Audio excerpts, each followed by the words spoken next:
تمام دیکھنے اور سننے والوں کو یوٹیوب چینل ایزی ہیلتھ کی طرف سے خوش آمدید۔ آج جو نسخہ ہم آپ کی خدمت میں پیش کر رہے ہیں، اس میں چکر آنے کا ایک ایسا نسخہ اور علاج لے کر حاضر ہوئے ہیں جو بہت ہی عمدہ اور لاجواب ہے، اور بڑی آسانی سے آپ کو یہ گھر میں ہی میسر ہے۔ صرف ہم نے آپ کی رہنمائی اس طرف کرنی ہے کہ آپ اسے استعمال کر سکیں۔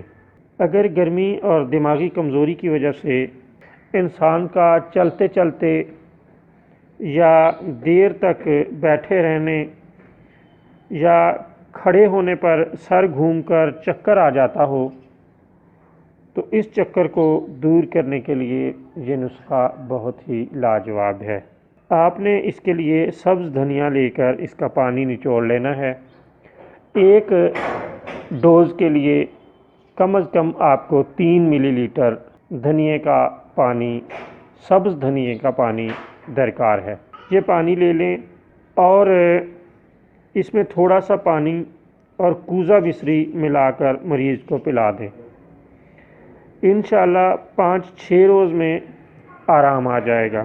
اسی طرح آپ دھنیا خشک لے کر قریباً آپ 6 گرام خشک دھنیا لے لیں اور اسے سردائی کی طرح گھوٹ کر چھان لیں اور مصری ملا کر مریض کو پلا دیں۔ اس کے بھی وہی فوائد ہیں جو سبز دھنیے کے پانی کے فوائد بتائے گئے ہیں۔ آپ ان دونوں میں سے جو نسخہ چاہیں وہ کر سکتے ہیں۔ خواہ خشک دھنیا لے کر اس کا گھوٹ کر پانی نکال لیں یا سبز دھنیے کا پانی لے کر مصری ملا کر مریض کو پلا دیں، دونوں کے ایک جیسے فوائد ہیں۔ جو بھی نسخہ آپ کو پسند ہو آپ اسے استعمال کر سکتے ہیں۔